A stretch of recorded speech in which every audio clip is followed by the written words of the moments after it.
Hello friends, the topic of today's session is Adam Smith theory of economic development.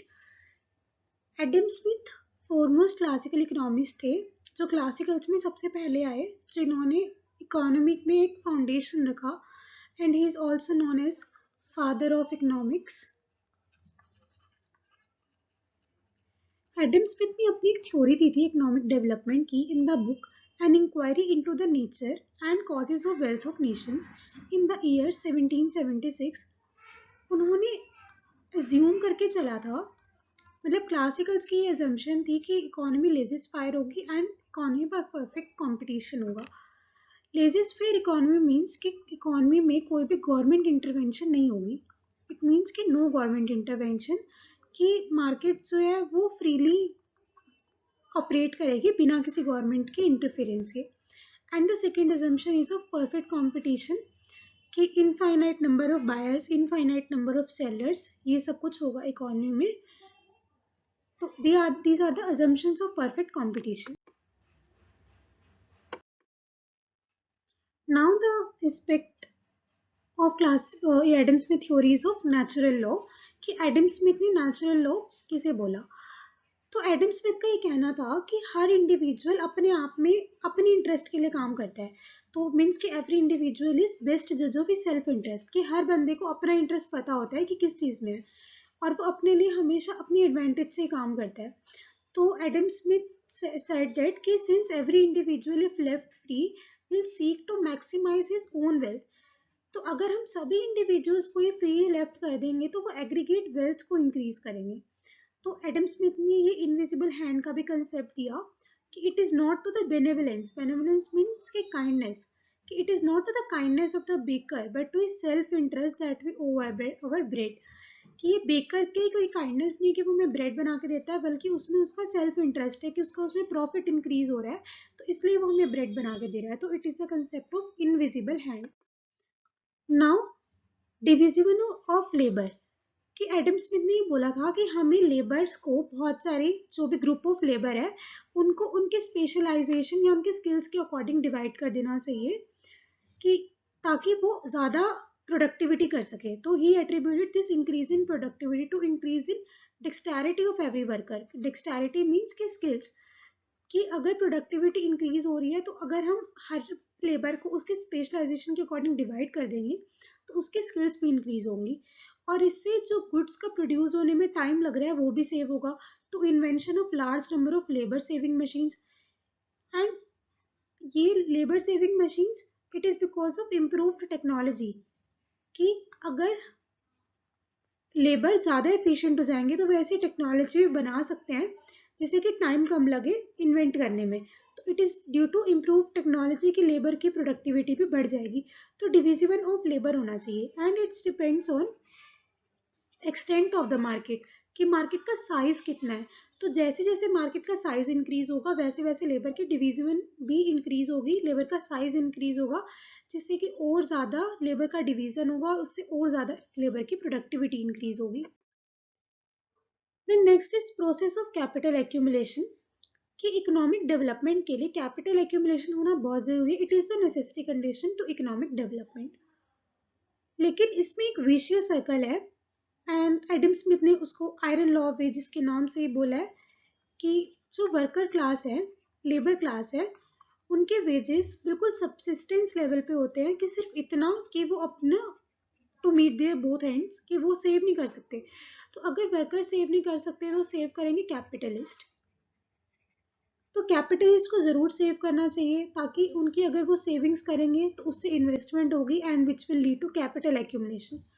तो it is the vicious circle, कि productivity of people is low because capital stock is small and capital stock is small because savings of the people are small, और savings कम है क्योंकि income कम है due to their low productivity. तो इस vicious circle से बाहर निकलने के लिए कैपिटलिस्ट क्लास ही एक जरिया है कि वो ज़्यादा से ज़्यादा सेव कर सके एंड देन फिर वो ज़्यादा से ज़्यादा इन्वेस्ट कर सके कैपिटल एक्यूमुलेशन के लिए, ताकि इकोनॉमिक ग्रोथ एक्सेलरेट हो जाए। तो कैपिटल एक्यूमुलेशन के अलावा स्मिथ ने फैसिलिटेट किया कि डिविजिबल ऑफ लेबर भी होना चाहिए, जो कि हमने पहले वाले स्लाइड में पढ़ लिया है। तो thus capital accumulation along with division of labor leads to the increased industrial output and employment. तो इससे जो है कैपिटल एक्यूमुलेशन से इकोनॉमिक डेवलपमेंट भी बढ़ेगी. Now why do capitalists only make investment? कि सिर्फ कैपिटलिस्ट ही क्यों इन्वेस्ट करें? Because they expected to earn profit on them.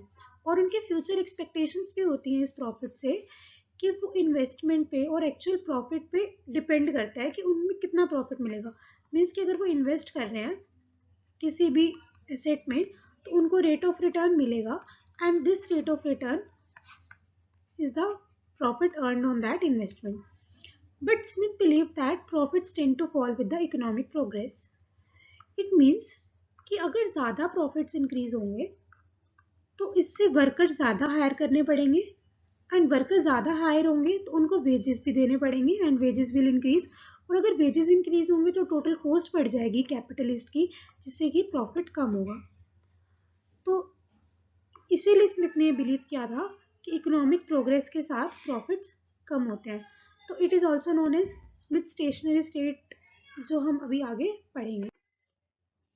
Now what is the role of interest in economic development?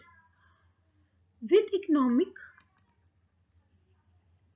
Progress rate of interest जो economy में वो fall कर जाता है क्योंकि अगर बहुत ज़्यादा मनी सप्लाई होगी बहुत ज़्यादा पैसा इकोनॉमी में होगा तो रेट ऑफ इंटरेस्ट कम हो जाएगा. और रेट ऑफ इंटरेस्ट कम होने के लिए के बाद जो मनी लेंडर्स हैं वो ज़्यादा लेंड करने में इंटरेस्ट होंगे क्योंकि बोरो करने के लिए लोग बहुत ज़्यादा बढ़ जाएंगे तो वो पैसा लेने के लिए ज़्यादा क्रेडिबल होंगे. तो money lenders want to lend more so that कि वो ज़्यादा अर्न कर सके प्रॉफिट्स को in the form of rate of return. But after some time ये जो रेट ऑफ इंटरेस्ट है ये और ज़्यादा फॉल हो जाएगा और इतना फॉल हो जाएगा कि बिल्कुल सब्सिस्टेंस लेवल पे आ जाएगा कि money lenders will interest in investing more rather than in lending more. तो वो ज़्यादा इन्वेस्ट करेंगे और वो ये सोचेंगे कि हम इन्वेस्ट ही कर लेते हैं, हम खुद ही कैपिटलिस्ट बन जाए, हम खुद ही बिजनेसमैन बन जाए ताकि हम ज़्यादा से ज़्यादा प्रॉफिट अर्न कर सकें बजाय कि हम लेंड करें. तो अगर रेट ऑफ इंटरेस्ट इकोनॉमी में कम भी होता है तो भी इकोनॉमी में प्रोडक्शन और ज़्यादा बढ़ती है और ज़्यादा प्रॉस्पेरिटी इंक्रीज होती है. Now who are the agents of growth? First is farmer, second is producer and third is businessman. तो these three are the agents of growth और ये तीनों ही एजेंट्स इंटर रिलेटेड होते हैं एक दूसरे के साथ. कि अगर फार्मर्स अपनी प्रोडक्शन को इंक्रीज कर रहे हैं इट मीन्स कि वो डिमांड भी फिर ज़्यादा ही करेंगे कमर्शियल सर्विसेज के लिए या फिर मैन्युफैक्चर्ड गुड्स के लिए. तो अगर वो मैन्युफैक्चर्ड गुड्स के लिए कमर्शियल सर्विसेज के लिए मीन्स कि कोई भी लग्जरी है, टेलीविजन है, एसी है या कोई भी उनका और डिमांड है, उन सबको अगर वो डिमांड करेंगे तो प्रोड्यूसर्स की प्रोडक्शन बढ़ेगी और प्रोड्यूसर्स की प्रोडक्शन बढ़ेगी तो अल्टीमेटली बिजनेसमैन का भी प्रॉफिट इंक्रीज होगा. तो इट मीन्स कि तीनों एजेंट्स आपस में इंटर रिलेटेड है. तो अगर किसी एक की प्रोडक्शन बढ़ रही है तो फिर तीनों की प्रोडक्शन बढ़ेगी and ultimately it will lead to economic development. तो these three are the major agents of growth in Adam Smith's theory.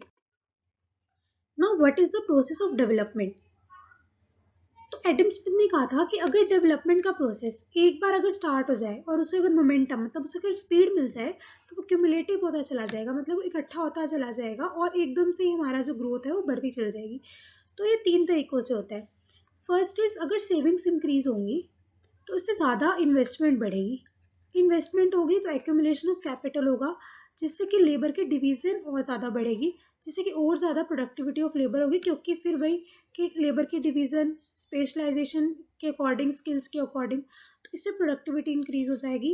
Income level जो है लोगों का वो बढ़ेगा. फिर इनकम लेवल अगर बढ़ेगा ड्यू टू कैपिटल एक्यूमुलेशन तो मार्केट में साइज भी बढ़ेगा क्योंकि अगर इनकम लेवल बढ़ रहा है तो इट मीन्स कि लोग डिमांड ज़्यादा करेंगे और डिमांड ज़्यादा करेंगे तो प्रोडक्शन ज़्यादा बढ़ेगा और प्रोडक्शन ज़्यादा हुआ इसका मतलब कि मार्केट में साइज बढ़ गया. तो this expansion in demand for goods causes increase in national output and income which brings about more savings and further investment and capital accumulation.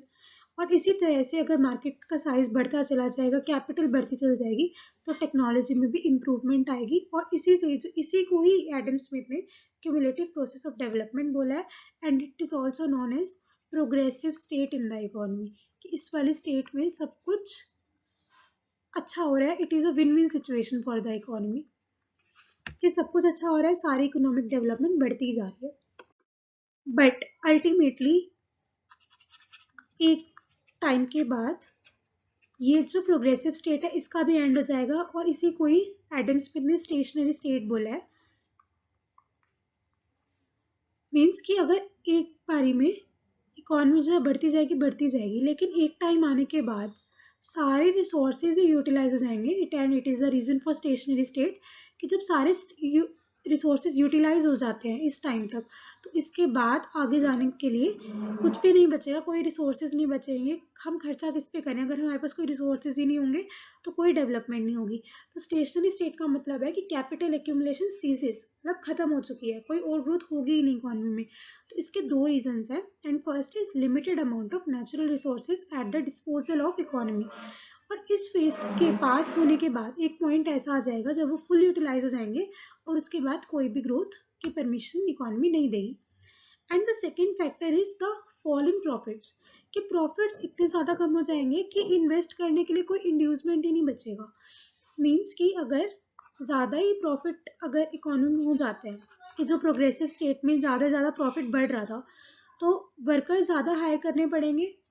Worker ज़्यादा हायर करने पड़ेंगे तो फिर उनको वेजेस ज़्यादा देने पड़ेंगे, और वेजेस ज़्यादा देने पड़ेंगे तो टोटल कॉस्ट बढ़ जाएगी। टोटल कॉस्ट बढ़ जाएगी तो प्रॉफिट कम हो जाएंगे, और जैसे ही प्रॉफिट कम हुए, उनके सेविंग्स कम, उनके इंड्यूसमेंट टू इन्वेस्ट कम, तो सब कुछ कम कम होना स्टार्ट हो जाएगा। तो एंड और इन जो इंक्रीज होंगे पॉपुलेशन में, उससे भी क्या होगा कि वेजेस हैं वो बिल्कुल सब्सिस्टेंस लेवल पे आ जाएंगे। पर कैपिटा इनकम, ग्रोथ, सब कुछ अपनी स्टेगनेंट लेवल पे आ गया, इसके आगे अब कुछ नहीं बढ़ेगा। तो ये जो है एडम स्मिथ का स्टेशनरी स्टेट है, वो एक बोलते हैं कि इस स्टेज पे आने के बाद इकोनॉमिक डेवलपमेंट बिल्कुल बंद हो जाएगी। So there are also some criticisms of the theory.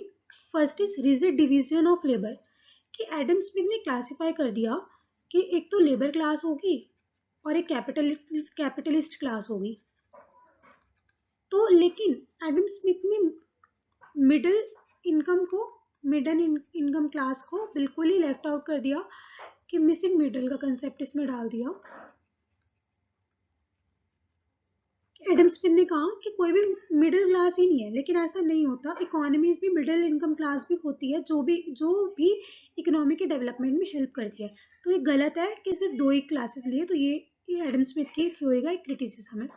Second one is one sided saving base, कि एडम स्मिथ ने बोला कि सिर्फ और सिर्फ कैपिटलिस्ट क्लास ही सेव करती है, पर ऐसा नहीं है। लेबर क्लास भी सेव करती है, इनफैक्ट कैपिटलिस्ट क्लास से वो ज़्यादा सेव करती है, बिकॉज दे नो कि अगर इन फ्यूचर कुछ भी ऐसा होता है, कुछ भी प्रिकॉशनरी उनको लेके रखना पड़ता है अपने पैसे को, कि अगर उनको आगे जाके कुछ भी मेडिकल में या बच्चों की शादी करने में, इन सब चीज़ों में अगर उनको फंड्स की ज़रूरत पड़ती है तो उनको पैसे की ज़रूरत पड़ेगी। तो it is a wrong concept that कि सिर्फ ओनली कैपिटलिस्ट ही सेव करेंगे। Third is unrealistic assumption of perfect competition. In real world, there is nothing exists like perfect competition. So it is the wrong assumption. Fourth is neglect of entrepreneur. Entrepreneur का concept उन्होंने बिल्कुल ही neglect कर दिया, बल्कि ऐसा नहीं है। Entrepreneur ही innovations को स्टार्ट देते हैं, जो कि शुम्पीटर ने अपनी थ्योरी में लिखा है। तो it is also the major criticism by Schumpeter.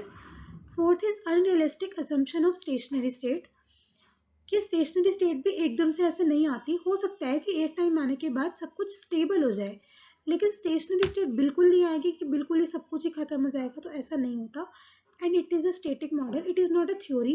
ये कोई भी थ्योरी नहीं है, बल्कि एक स्टेटिक सा कंसेप्ट है जो हर कंसेप्ट को एक सीक्वेंस में दे दिया, but it is not a theory. So these are some criticisms of the Adam Smith theory. But after all this we can say that कि ठीक है, एडम स्मिथ की थ्योरी ने बहुत ज़्यादा contribution किया इकोनॉमिक डेवलपमेंट में। तो we can write in the conclusion that after all these criticisms, Adam Smith theory gave a major contribution to the economic development, and also in the major developing countries like India also. कि Adam Smith ने agents को तो ठीक लिया है, कि जो agents हैं फार्मर्स, प्रोड्यूसर्स एंड बिजनेसमैन, कि ये सब तो इकोनॉमिक डेवलपमेंट में हेल्प करते हैं, and the government intervention no government intervention. ये भी ठीक है कि अगर गवर्नमेंट ज़्यादा इंटरफेयर नहीं करती है, फ्री मार्केट इकोनॉमी में ज़्यादा इकोनॉमिक डेवलपमेंट होती है। तो in spite of all this criticisms, ये जो थ्योरी है एडम स्मिथ की, it is a major contribution to the Indian economy. So I hope कि आपको एडम स्मिथ की थ्योरी अच्छे से समझ आ गई होगी। And if you like this video, so please like, share and subscribe my channel. And I will also provide the notes of this theory in the description given below. Thank you. Have a nice day.